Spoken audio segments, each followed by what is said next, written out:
Montana Territory, June 1873. The wind howled through the broken boards of the old stagecoach depot, its roof sagging under years of hard weather and harder living. From his saddle, Lawson Dearing watched as the woman stumbled out the front door, her face pale, her hands trembling, and her dress torn at the hem. Folks in town called her hopeless, not to her face, but loud enough that she surely heard. She paused when she saw him, half hidden in the shadow of his horse. He didn't move, just tipped his hat and let her look. Her eyes were sharp, even under the mess of her unbrushed hair. He saw pain in them, but not defeat. Not quite. "You need help?" he asked, voice low and even. She stared at him for a long second, then shook her head hard. "No," he nodded like that was fine, even though it wasn't. Lawson swung down from his saddle and hitched his mare. "Well, I need coffee, and I see you've got a fire going inside." She narrowed her eyes. "You just gonna invite yourself in?" "No, ma'am. I'm asking." She hesitated, then stepped aside without a word. The depot was half ruined, but the back room had a little warmth and a kettle on the coals. She poured him a tin cup without asking his name. He took it, nodded his thanks, and sat across from her, boots planted firm on the dirt floor. "I'm Lawson Dearing," he said. "Cattleman, mostly. Heading east a few days, then back to my place south of Bozeman." She didn't answer right away, just stared into the fire like it might burn away everything behind her eyes. Then, finally, "Winona Zeller." He waited. She didn't give more. Outside, the wind kicked up again.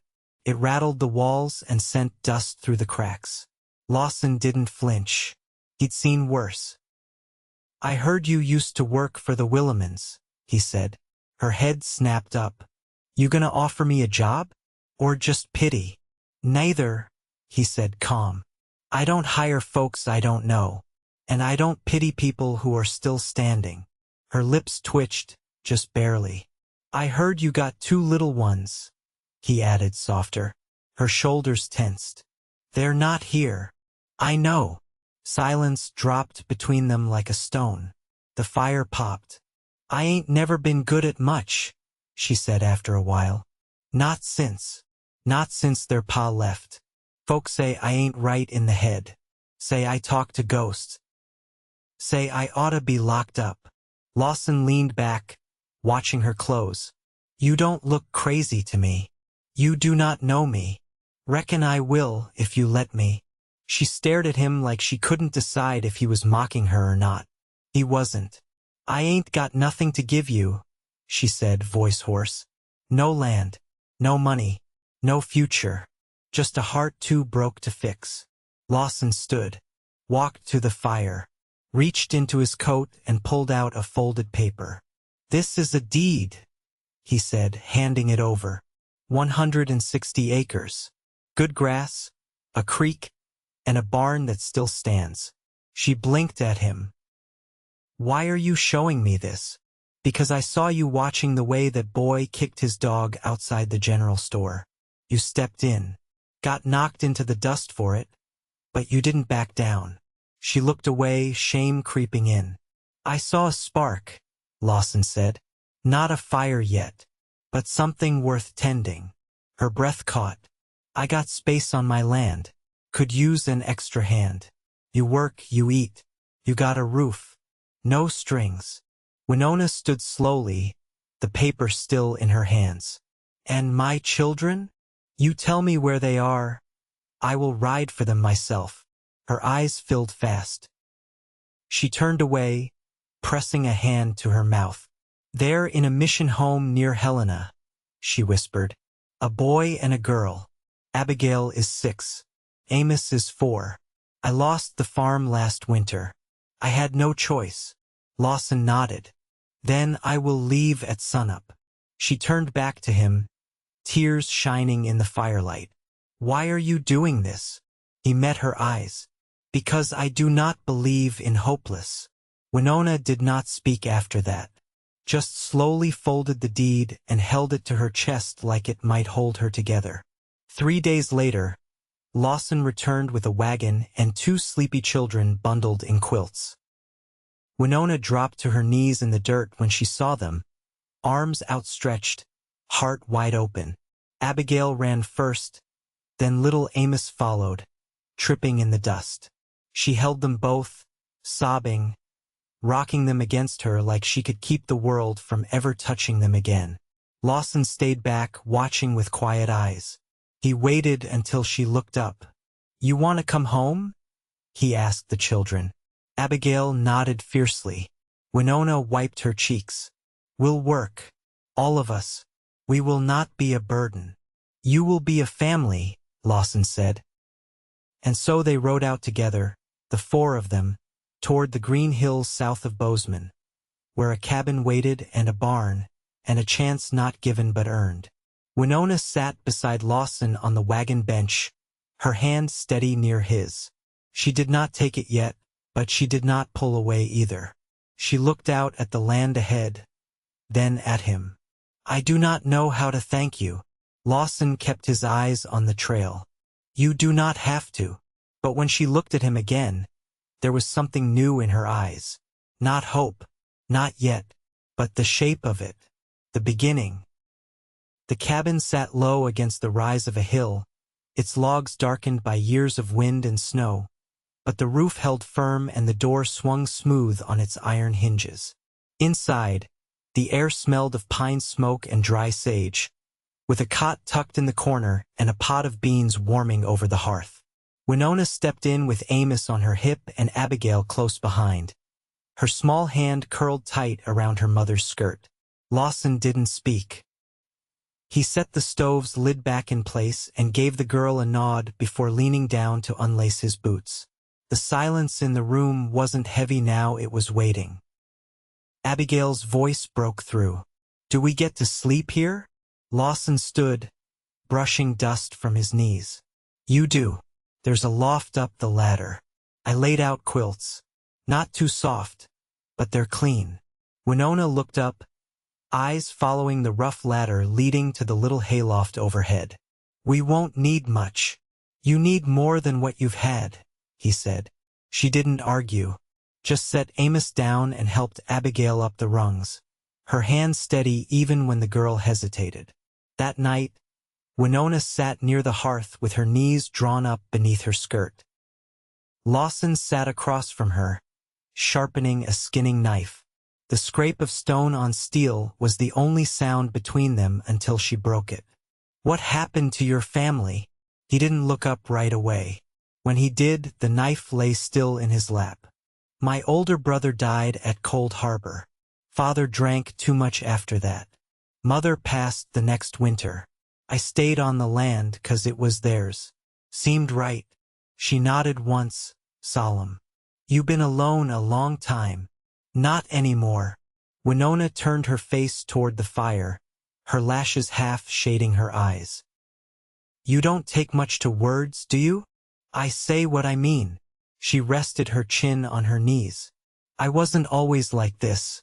Before. I used to laugh easy. I used to know what day it was.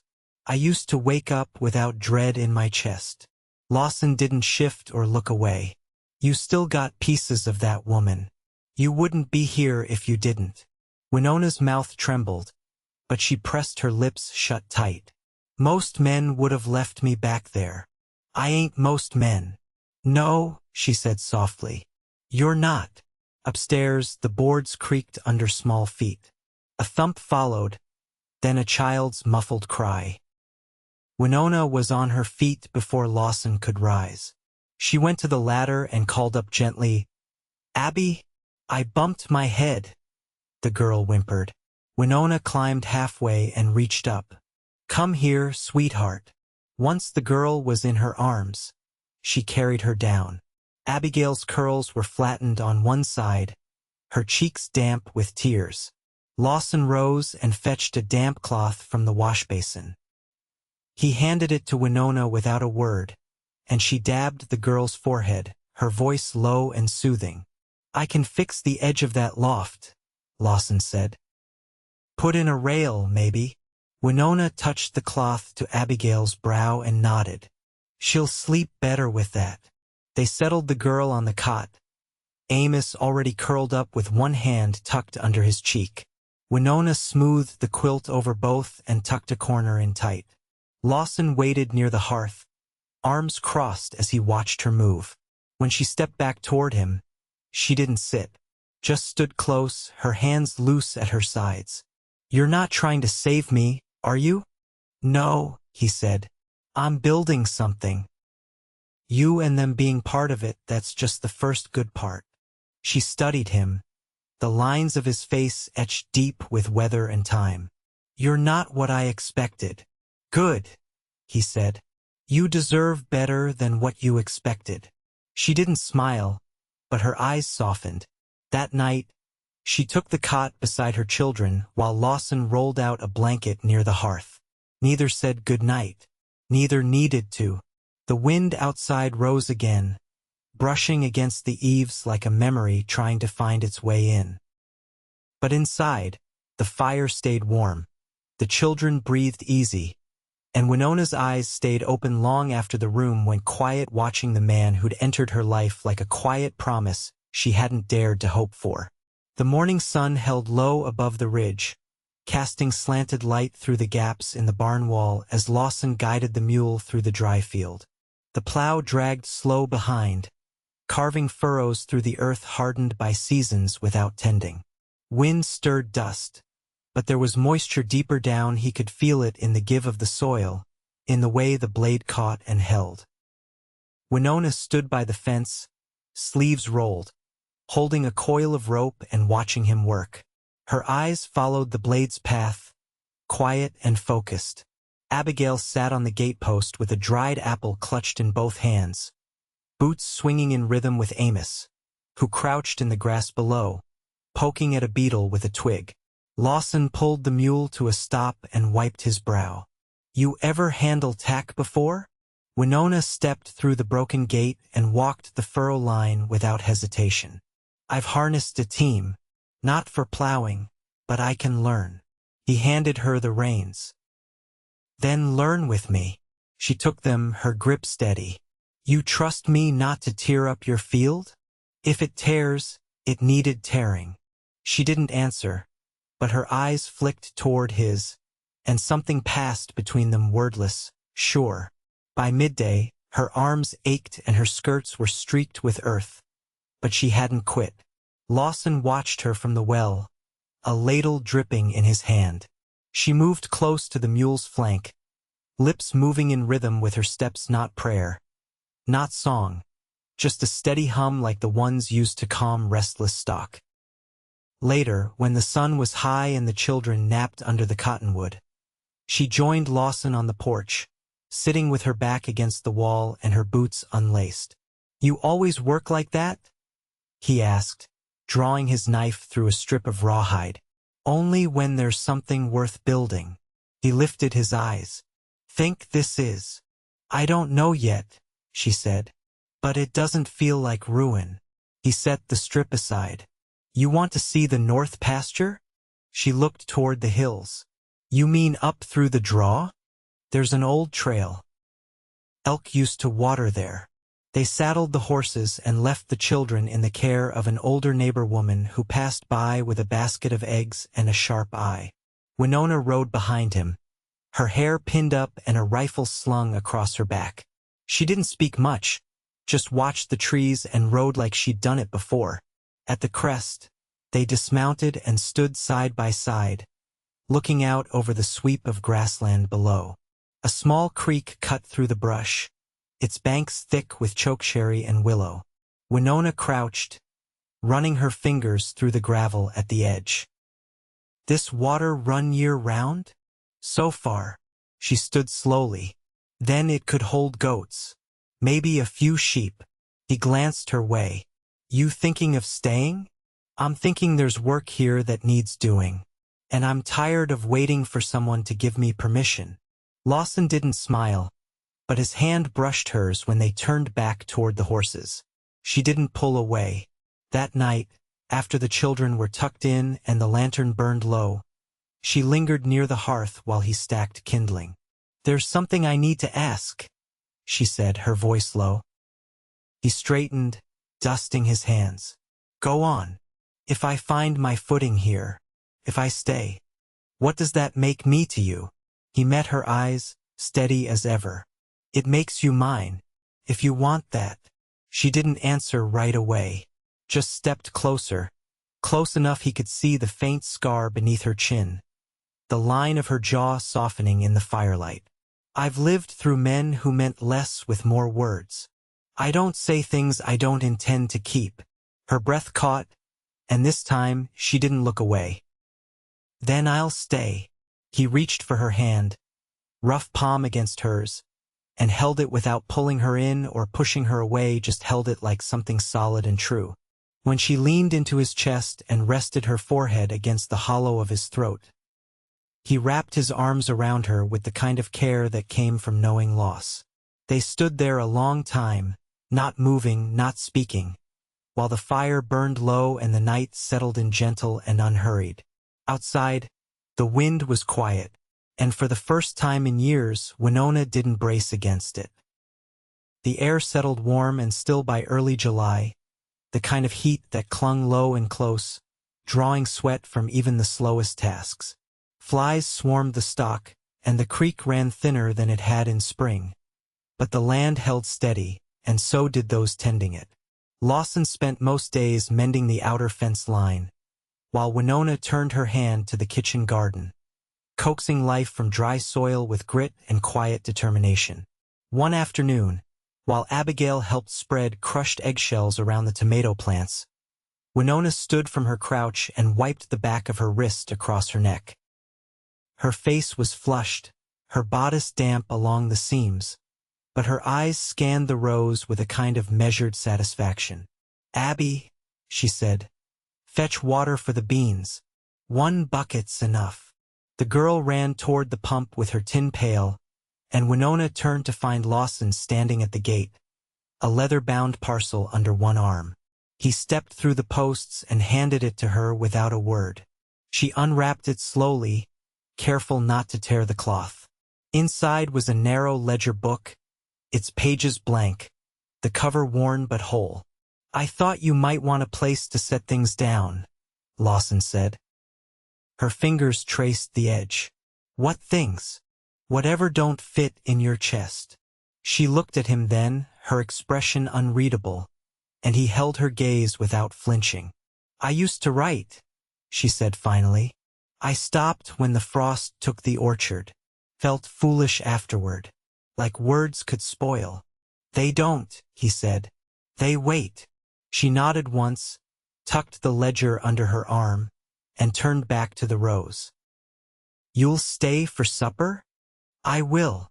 That evening, while the children picked chokecherries from the bushes along the fence, Winona stirred cornmeal over the stove, her sleeves rolled to the elbows. Lawson sat near the window, whittling a sliver of spruce to calm his hands. The air smelled of salt pork and smoke. "You ever think about leaving Montana?" she asked, not looking up from the pot. "Once," he said. "Didn't." "What stopped you?" He set the carving aside. "Didn't find anything worth leaving it for." She stirred slower. "And now, you're here." She turned then, and something in her face shifted, not softened, but steadied. "I've been thinking about building a smokehouse," she said. "Drying meat for winter. Might sell some to the stage station come fall." Lawson leaned forward, elbows on knees.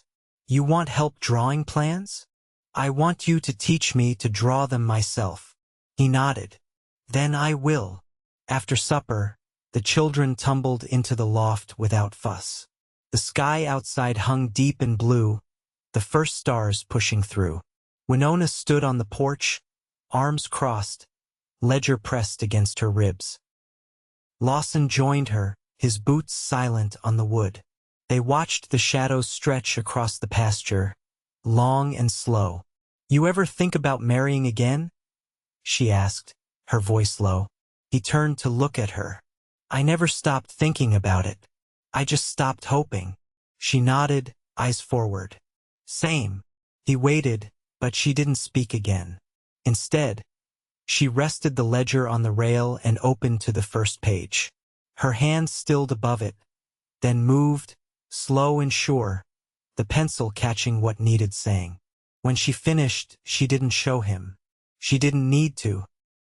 Instead, she reached for his hand and held it not like a question, not like a test, but like something already known between them, quiet and earned. Lawson's thumb brushed her knuckles, rough against rough. No words followed. None were needed. Inside, the coals in the stove burned low. Outside, the wind had gone still, and for the first time in years so had she. By mid-August, the light had gone gold and low, the kind that seemed to hang in the air before settling on skin. The fence lines were mended, the smokehouse stood square near the root cellar, and the garden had begun to yield modest baskets of beans, onions, and early squash. There was rhythm now. Not ease exactly, but something close.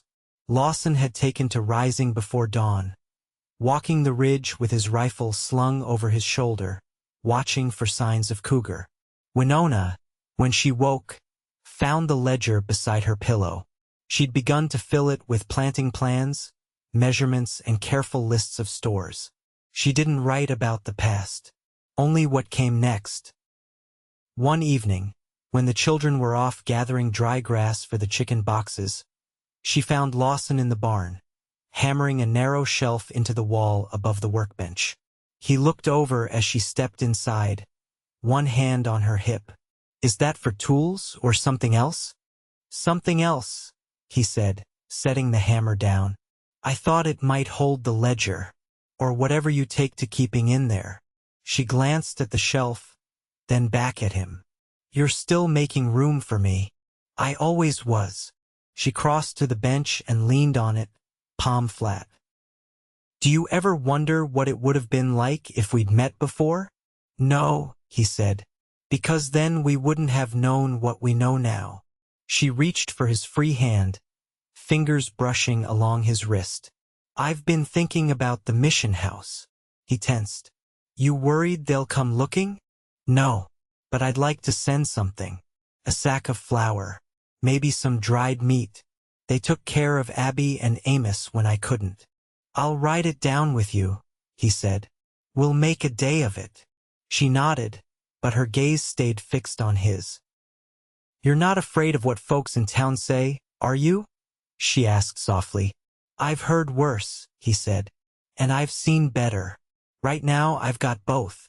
She stepped closer, until the lantern light caught the edge of her jaw. I don't want to be a guest in this place.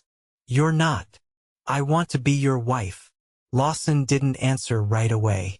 He stepped forward and took her face in both hands, thumbs resting just below her cheekbones. His eyes searched hers not for doubt, but for the truth they already knew. I was waiting for you to say it, he said. Then say it back. He kissed her, slow and certain, the kind of kiss that held ground beneath it. When they parted, her eyes were damp, but she didn't look away. I'll carve us rings, he said, from hickory, until we can trade for gold. That's more than enough. They were married in a quiet clearing behind the barn, beneath two cottonwoods whose roots had long since tangled. The neighbor woman Edith stitched Winona a dress from muslin scraps, and Abigail carried a single wild rose in her palm.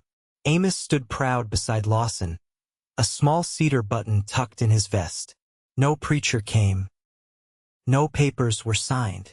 Just words traded low and firm, hands joined, and a promise made in the presence of wind, sun, and the people who mattered. Lawson built a cradle out of pine for Amos when he outgrew his cot, and Abigail began helping Winona churn butter in the mornings. They kept hens behind the smokehouse and let the goats graze the far slope. Come winter, they hung smoked meat in the rafters and dried apples strung from twine. Lawson brought new horses down from a rancher near Fort Ellis, and Winona brokered a deal with the mail caravan to carry their dried herbs and salves east. She'd begun mixing them again, the way her grandmother had taught her, and writing instructions in the ledger with her neat, slanted hand. One night, as snow pressed against the windows and the fire snapped low, Lawson took her hand and placed it over her belly.